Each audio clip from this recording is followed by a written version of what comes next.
Welcome back to the channel. Thank you so much for support. Today we're going to be looking at time management, and I'm going to give you 6 little principles just to keep you motivated throughout the day. We know how hard working from home can be, and how to keep motivated, and how to stay focused and to stop drift.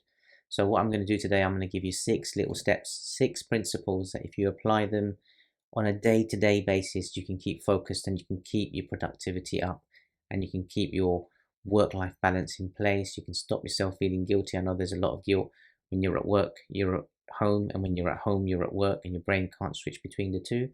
I'm just trying to give a bit of advice here, just to make sure that when you start your work day, you've got these 6 principles in place to make sure that you can be as productive as possible. And when you switch off in the evening, you know you've got everything covered. So technique number 1 is planning your day.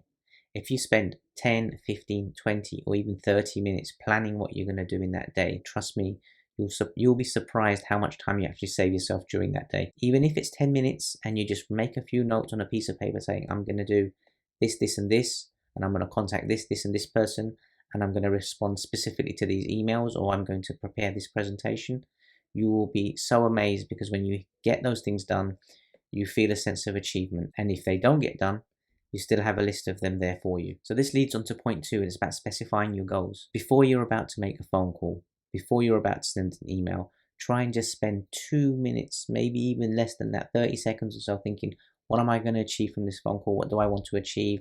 What are the goals here? And then when you finish the call, or you finish the email, or you finish the communication, take another minute or so just to step back and reflect about how that went, what needs to happen, did you achieve the goal, or does anything further need to happen? And if you feel it didn't go as great as you can, then you can ask yourself, well, what could I do differently next time?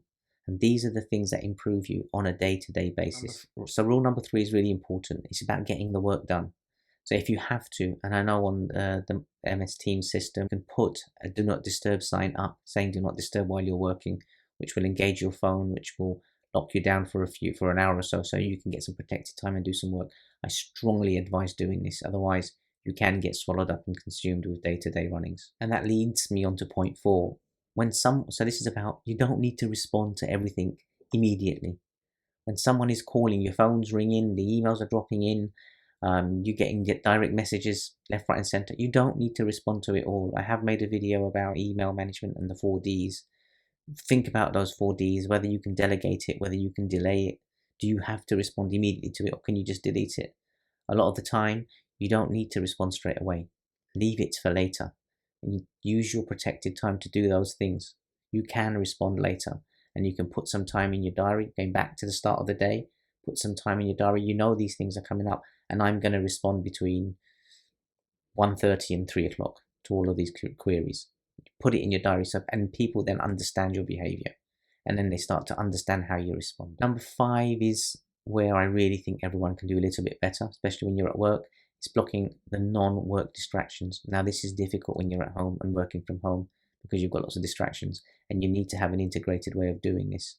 So try to integrate it this way. So if you are when you're working, we shouldn't be working for, let's say, 40 minutes or more on a computer. Ideally take 20 minutes on the computer, and then take 20 seconds to walk away and look away at something 20 feet away.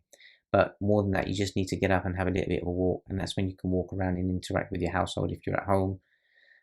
Do something, get the laundry out, or whatever it is at home if you're doing. But those small mini breaks during the time. But when you're at work, you're working. Avoid the work distractions and try to plan those things in your day. Back to rule number 1, which is that planning at the beginning of the day. Oh yeah, and obviously your social media and all of that. If you can avoid that and put that into some times and protect somewhere you're going to check it, so it stops you avoiding during the day. You put it in your plan at the beginning of the day. I am going to check my social at lunchtime, or I'm going to check my social at 3 o'clock, whatever that might be. Just make sure then you're holding yourself to account. And rule number 6 is probably the most interesting rule. It's about owning your own time. This is your ownership of how you do things and when you do things. If you think you're going to achieve everything in one day, you are going to burn out. It's impossible. You need to own your time, understand your time, know what gets done today and what is left for tomorrow. And then you have a clear communication strategy with your line management, with your team, saying this is being done and this is not being done. The communication is clear, your expectations are clear, and you're setting an example around work-life balance and the protection against burnout. So now I've given you the 6 rules.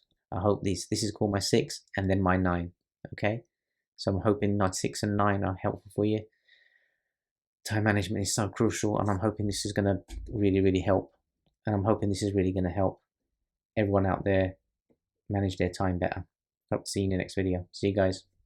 Hey, thanks for watching, everybody. Please don't forget, like, share and subscribe, and I hope to see you on the next video, and hope you're finding these really helpful.